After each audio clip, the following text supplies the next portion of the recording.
Hello and welcome to our third video lesson. We're going to go ahead and get started. This section is called properties. And we're going to look at properties of identity and properties of equality. Now if you look, it says 1-4. Now I know it's the third lesson, so we actually done 1-1, which was our words, two expressions. We've done our 1-2, which was our order of operations. We're going to skip 1-3 for right now. We'll come back to him in chapter 3. And then we're going to move on to 1-4, which is our properties. And go ahead and put the title and the date and the I can statement, because by the end of the lesson, you will be able to identify and use algebraic properties. So, go ahead, after you have your title and your date, write, I can identify and use algebraic properties. Because that's what our goal is by the end of the video lesson and first thing tomorrow. Now, it is properties. I'm going to go ahead and warn you, it's very definition heavy. We're going to make a couple of different tables. I'm going to do my best to make it go in a timely manner for those of you who write faster. However, if you're someone who maybe writes slower, please remember, take that time. If I'm going over a definition, push pause, write down the definition, then push play again as soon as you're all caught up. Remember also that if you don't understand something or if you don't get an example, you can always push pause and rewind. Now, I already told you we're going to look at our identity and equality. Okay, so our two types of different properties to start out with are going to be identity and equality. And the very first table we're going to make is going to be our multiplication properties. So multiplication properties fall under the identity. And we're going to make a table for it. So we're going to make 3 columns. In our first column we're going to have property. And then we're going to list properties below it. Second column, we have definition. And if you look, that's my largest column, so make him really big so you have enough room to write definition in there. Then the last one, write example, because that's where our examples are going to hit today. It's on that last column. Now, we're going to make the table as we go, so if you're someone who writes bigger, your table might be big. If you're someone who writes small, your table can be small. And our very first property we're going to look at today is the additive identity. Additive identity says the sum of any number and 0 is that number. So the sum and add mean the same. So additive identity and the sum of any number and 0 is that number. So right there, the definition, additive identity, tells you that we're going to be adding, and so does the sum. Sum says we're going to be adding. So for our example, we have a number. It says any number, so I'm going to pick the number 3. And sum, we said meant to add. So any number and 0 is that number. So I use the number 3, I added 0, and it equals that number. And you can also do this with variables. If I say n plus 0, then my number is a variable this time. It's an unknown, so n plus 0 is n. Okay. Our next property is a lot like the additive identity, but it's the multiplicative identity. And it's basically the same thing. Multiplicative identity is a lot like additive identity. But instead of adding, we're going to multiply.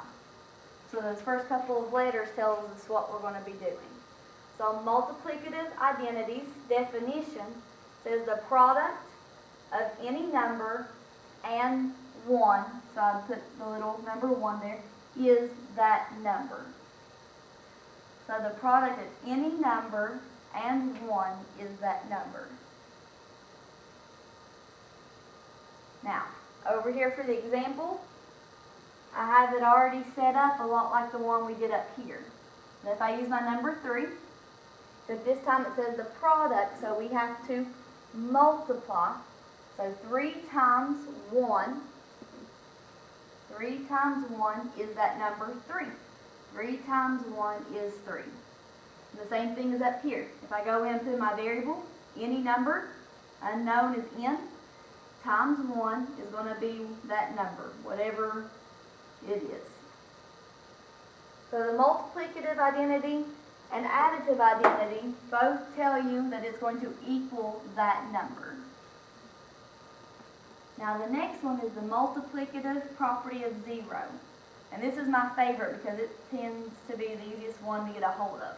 Multiplicative property of 0. And it says the property of any number and 0 is 0. So once again, multiplicative tells us we're multiplying. Product says we're multiplying. So the product of any number and 0 is 0. And for the example, I went right back up to our other ones. I used 3, so that's my any number, 3. And we know product means to multiply, so 3 times 0 is 0. So any number times 0 is 0. That's the multiplicative property of 0. Basically, if you're multiplying it equals 0, it's your property of 0.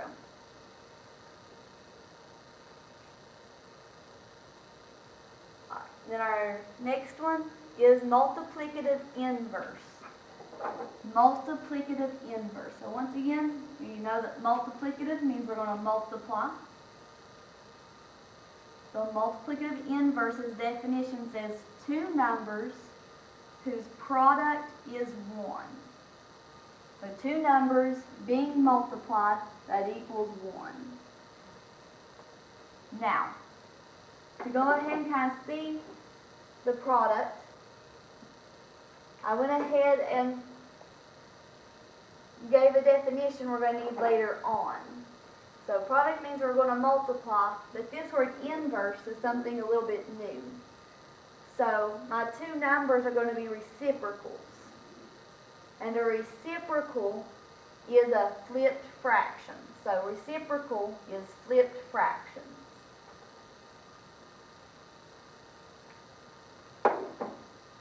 Multiplicative inverse are 2 numbers whose product is 1, and we use reciprocal for our terminology. So if I say inverse or reciprocal, we're talking about the same thing. And the reciprocal is flipped fractions. So if I give you the example 3 over 4, the reciprocal is 4 over 3. Okay,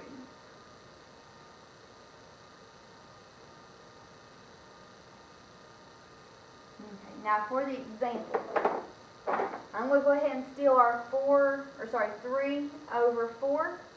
And it says product, so we know that means to multiply. And I have to find the reciprocal of 3 over 4. So I have to flip my fraction. So 3 over 4 flipped is 4 over 3. And this is where I'm going to ask us to go back to a little bit of rules we remember from grade school about multiplying fractions. You multiply fractions straight across. So it's going to be 3 times 4 is 12 on top, over, then multiply straight across for the bottom. 4 times 3 is 12. If you put that in your calculator, 12 divided by 12, or if you know 12 can go into 12 one time, and 12 over 12 is 1 whole, then we have 2 numbers whose product, because we're multiplying, equals 1.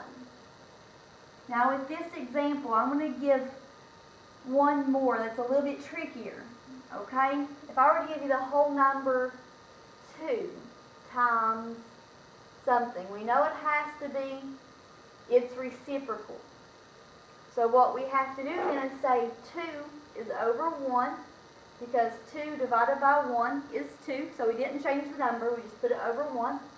Then we flip this fraction, so 2 over 1 times 1 over 2. And now also you have 2 times 1/2, or even if you read it backwards, say half of 2 equals 1. So multiplicative inverse is something you have to remember your reciprocals for. Now the next section of properties is the properties of equality. So go ahead and title a new table, Properties of Equality. And we're going to look at our property, definition, and example again. So go ahead and get your table set up. 3 columns, big column in the middle for the definition. We're going to look at our properties of equality. Our first property of equality is the reflexive property. And the reflexive property states that any quantity set equal to its exact self. Okay? So that's the big word right there, exact. Any quantity set equal to its exact self. I made you a little note down here that says same on both sides. Okay, so you have to remember that's going to be the same thing on both sides of the equal sign. For example, if I give you 2 plus 3 on the left side of my equal sign, then I have to put exactly the same thing on the right side. 2 plus 3. And if you notice, I didn't change anything else. Nothing else changed. I didn't flip them around. Nothing fancy happens. They're exactly the same on both sides. 2 plus 3 equals 2 plus 3.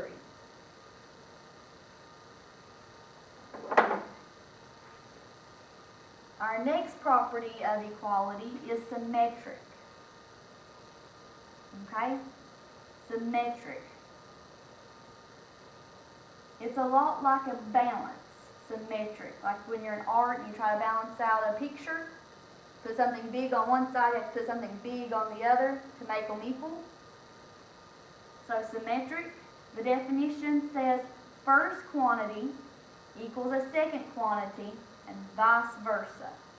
So up here where it was the same on both sides, for symmetric we're going to have 2 quantities that are equal. So 2 quantities equal.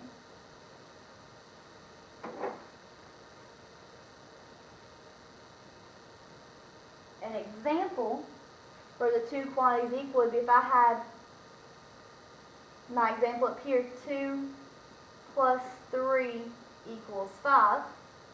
Well, it's like a balance. 2 plus 3 is on the left side. And we know that 2 plus 3 will give us 5. But they're equal on both sides. Even though they're not the same thing, as up here was exactly the same thing, even though they're not the same, we know they're equal. Okay? And because it's equal, I can write it in the vice versa order. I can flip it around and say 5 equals 2 plus 3. Because, once again, we're equivalent. If this were a balance beam, both sides of the balance would read that 5, and this side would be 5, so it would be nice and balanced. So symmetric means we have 2 quantities. Our 2 plus 3 is 1, our 5 is 1, and they're set equal to each other. They're equal. And then our next one is transitive. And transitive sounds a little bit weird as far as the definition goes, but it's pretty much just builds on the previous property of symmetric. So transitive. And transitive states that the first quantity equals a second quantity. So that's a lot like symmetric. You have one quantity that equals another quantity. Except this one goes ahead and builds and says the first quantity equals a second quantity, which equals a third quantity. Okay? So you have 3 in this one. First quantity equals a second, second equals a third. And what that does is it makes the first quantity equal to the third. So making the first equal to the third. And once again down there at the bottom, I have where it's 3 quantities. So symmetric, we had 2 quantities. transitive, we have 3 quantities. Now, for the example, if we go up and we kind of steal what we used before with our 2 plus 3 equals 5. So there's our first quantity and our second quantity. Okay, so 1 and 2. And then we're going to build from it and say my second quantity can equal a third quantity. So my second one equals a third one. So remember, it's all equivalent. 2 plus 3 is 5, and then 1 plus 4 is 5. And because the first quantity equals 5, and the third quantity equals 5, I can then set the first equal to the third and say 2 plus 3 equals 1 plus 4, because they're the same on both sides. Once again, if I go back to the balance beam idea, if I were to put both these on the scale, they would both read 5 and 5. So even though they're different numbers, they both weigh the same. They're both 5. So that's the big thing about equality, is making sure both sides of your equal sign are equivalent. And the big thing to remember transitive is it's the only property that's going to use 3 different quantities. Now the last 2 properties I wrote a little bit differently because they don't really fit into a table. So our next one's one we've seen before, substitution. And it says a quantity may be replaced by an equal quantity. So a quantity may be replaced by an equal quantity.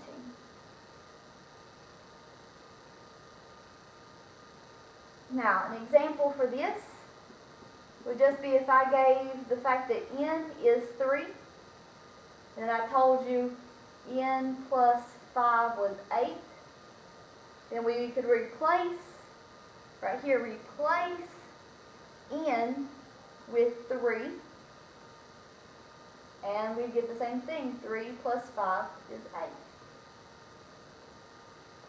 8. Okay, and then the very last property is our closure property. So closure property states that the sum of any 2 numbers is a whole number. So the closure property says that the sum of any 2 numbers is a whole number. And I just want to real quick refresh your memory that whole numbers are your 0, 1, 2, 3, basically 0 and all your counting numbers. It could be as high as you could ever possibly count. So, our example would be if we had 2 plus 1 equals 3, because 3 is a whole number, and it makes it all nice that we have 2 numbers, 1 and 2, 2 and 1 being added, so the sum of 2 and 1 is a whole number. Okay? So that's all that means, is that you have 2 numbers being added that equal a whole number. Now whole numbers cannot be fractions or decimals. It has to be 0, 1, 2, 3. It can't be negative, so be sure that you're making sure that it equals a whole number. Okay. Now we'll look at some examples of the properties we've just seen. So write your example and then state the directions, which is find property, name property and find n. Read that backwards.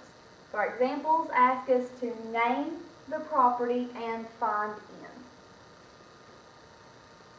So let's look here. Our very first example says 42 times n equals 42. So we say 42, we look at the operation here, being multiplied, and it equals 42. So the number I'm using, multiplying, and it equals the number I'm using. Go back to your properties in your tables and figure out which one matches it. So multiplication means that we're looking at a multiplicative property, and where we use a number and we equal that number, it means it's a multiplicative, and we're going to abbreviate multiplicative with MULT property of identity because it equals itself. We use 42 and it equals 42. Now I've only done one part of the directions. It told me to name the property and find n. So if you go back to your property, it says any number and 1. So the product of any number and 1. So if my any number is 42, n must be 1. Box that in and we move on. Number 2, we have n plus 0 equals 15. So once again, we look at the operation. It's adding. Lucky for us, that kind of narrows it down. And then we have a number plus 0 equals that number. So figure out which property adds 0 to equal a number. That's going to be your additive identity. And it says any number and 0 equals that number. So if it equals 15, my number over here must be 15.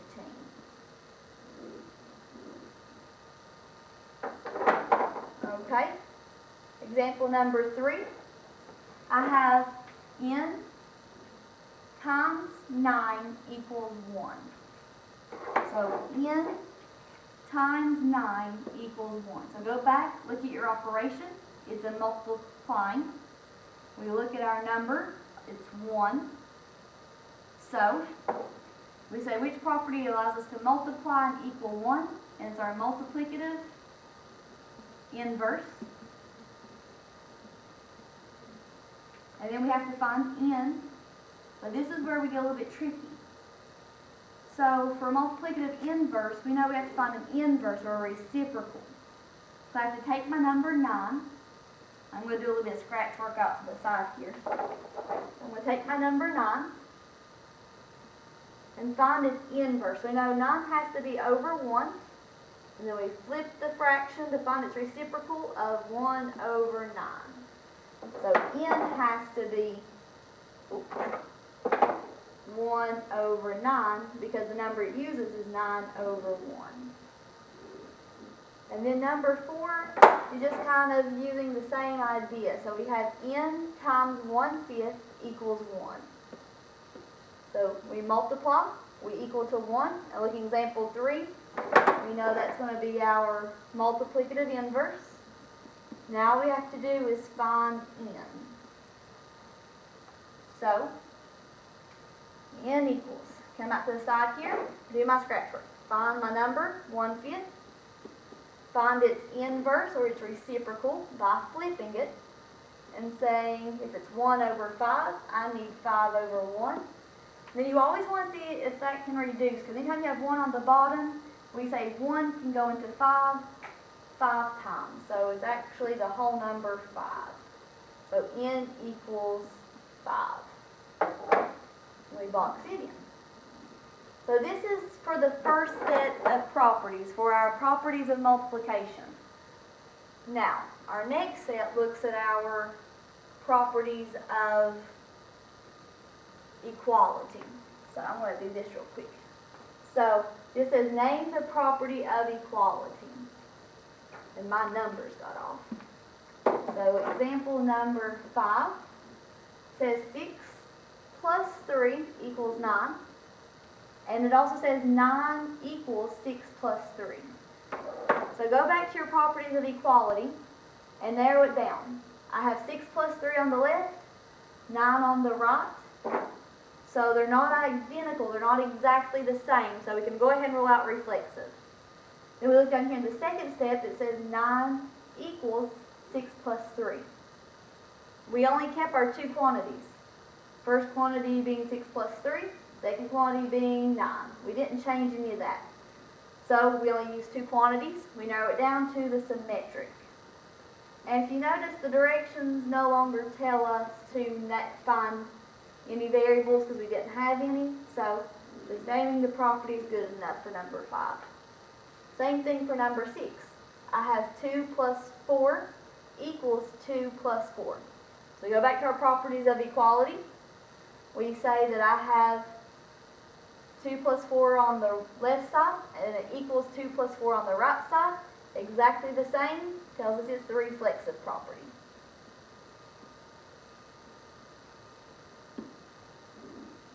And then the last one, which is going to be our number 7, says n plus 8 equals 4 plus 8.